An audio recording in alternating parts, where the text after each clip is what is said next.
Sí, bueno, él tiene unas nada, constantes ¿no? pero ya se plantea el cine como a partir, no de esta película exactamente, pero yo creo que es en esta película donde él ya ve que el cine tiene que darle una mayor intensidad. Aunque, aún vista hoy, y con estas ciertas cositas que tiene la película de fuera de época, digamos, es una de las historias de amor más intensas y más que se han rodado nunca. Muy bien. Bueno, vamos a ver ahora cómo aguanta, ahora que lo vamos a ver dentro de unos minutos. Antonio Jiménez Rico, buenas noches. ¿Qué puedes añadir antes de que empecemos a ver Breve No, Encuentro? como Oti ha insinuado un poco el tema de las dos épocas de Lin, esta película pertenece a la época, digamos, intimista, más pequeña, de obras más Blanco y negro. más blanco y negro.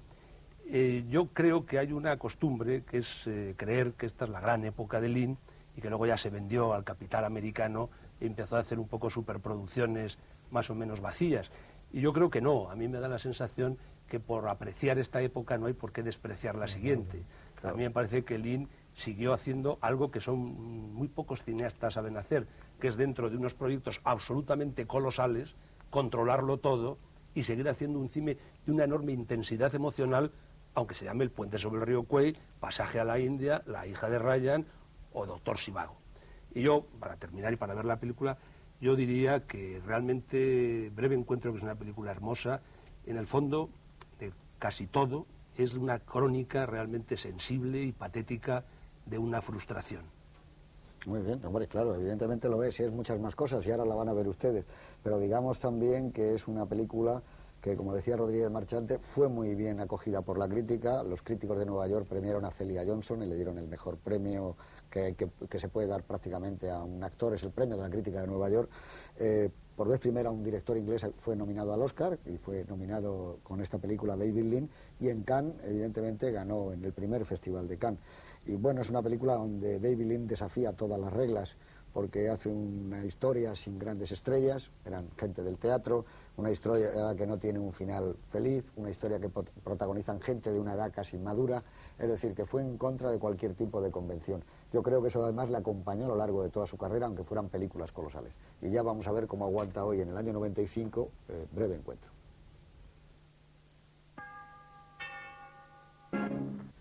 Bueno, pues aquí estamos, todavía teniendo en los oídos la música de Rachmaninoff, que es un acierto más de la película, haber elegido ese concierto número 2 para piano.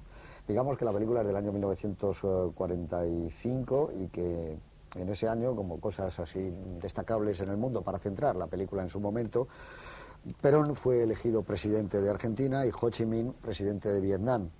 Un niño prodigio en el Casino del Sardinero, junto a la playa de Santander, llamado Arturo Pomar, se proclama campeón de España de ajedrez y sería luego, con el tiempo, una de las figuras asombrosas del deporte, si es que podemos llamar deporte al ajedrez, del deporte español. Muere Gertrude Stein y también muere H.G. Wells, que fue, como saben ustedes, el autor de La Guerra de los Mundos, El Hombre Invisible, La Máquina del Tiempo, etcétera. Se estrena, quizás el acontecimiento cultural del año, se estrena en París una obra que tiene tras de sí ya una leyenda antes de la primera representación, que es La puta respetuosa de Jean-Paul Sartre. También digamos que en España hay un éxito de editorial sin precedentes. En esa época no existen los bestsellers, pero hay algo que está vendiendo por encima de todas las previsiones. Son unas novelas que se llaman El Coyote, de Mallorquí, y eso está en prácticamente un ejemplar en cada hogar español. Se inaugura el Festival de Cannes, es el primer año del festival, y como decíamos hace hora y pico cuando estábamos presentando la película, el primer premio es para la película Breve Encuentro.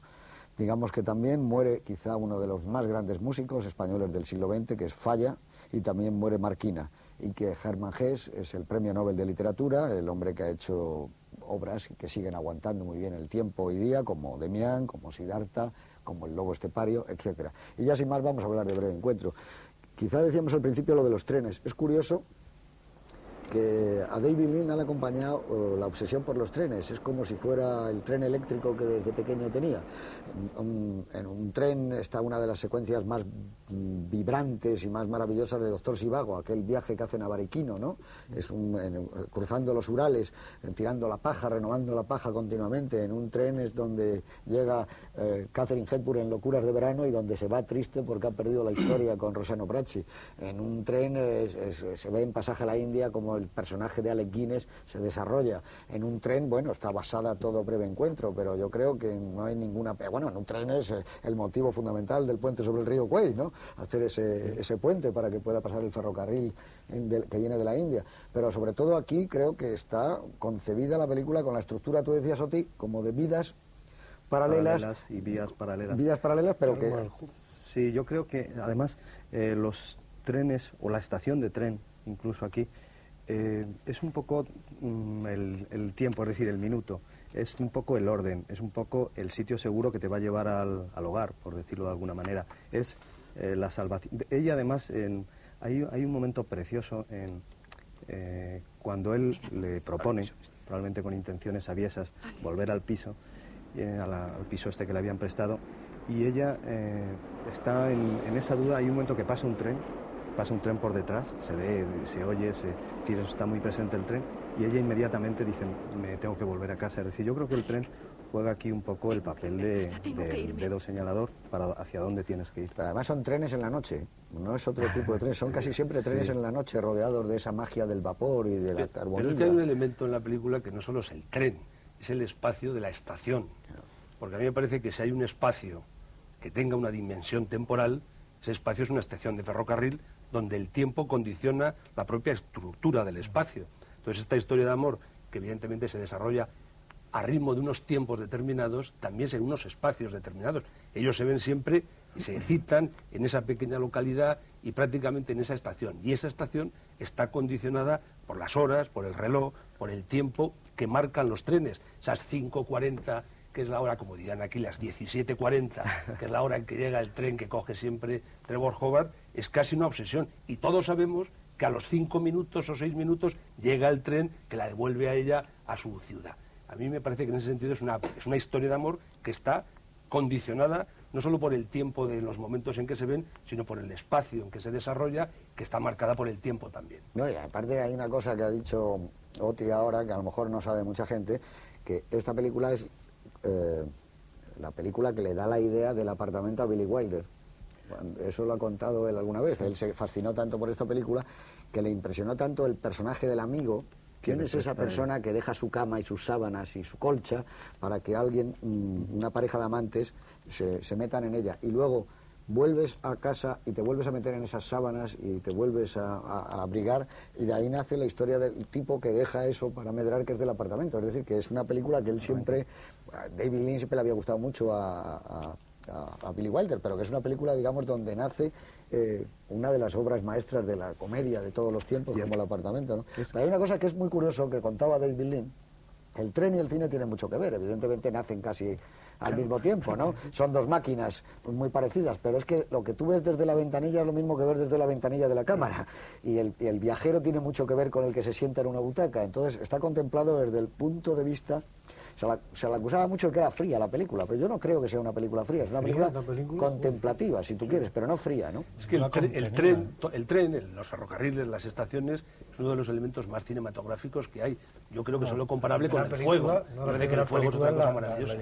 Claro. De hecho, hay una escena aquí, una escena que también fue una de las más criticadas de la película, que es cuando ella proyecta, digamos, sus deseos de viaje con el amante. Es justo en las ventanillas del tren, o sea, que hace el nuevo paisaje de la misma pantalla que lo rubrica. Es una frase preciosa, es decir, ella está pensando no sé exactamente, pero se le pasa a los secos o a los áridos árboles de que hay al lado de su casa. O sea, pasa de las palmeras hay otra cita que tiene que ver con la literatura, que enlaza el cine con la literatura. Hay un momento magnífico en la película, dos momentos, esto que decía yo antes de justaposición. En la primera parte, cuando está la señora esta horrorosa que no para de charlar, se vuelve y dice, ¿dónde está ella? ¿No? Y ella ella ha desaparecido. Hay un momento vacío, ella vuelve y se queda así contra la pared y tal, ¿no? Sí. Y solo al final entendemos que ella ha desaparecido porque ha estado a punto de tirarse a un tren. Y claro, tenemos una novela que trata de adulterio y termina con una señora que se tira a un tren, que es Ana Karenina. Ana Karenina. Entonces, yo de pronto pensé, digo, bueno, aquí hay, no es por ponerse pesado, ¿no? Pero es un pensamiento que se te viene a la cabeza enseguida, ¿no? Y la estructura de la película, que tú lo has apuntado en la presentación, es que es una estructura verdaderamente imaginativa y gloriosa, que luego se ha utilizado bastante, que consiste, efectivamente, como tú has dicho, empieza la película con el final, pero empieza con el final vista desde un punto de vista que te faltan datos. Claro. Entonces tú sabes que ahí pasa algo, hay una tensión, hay una turbación, hay una emoción, pero no sabes muy bien. Es que tardan mucho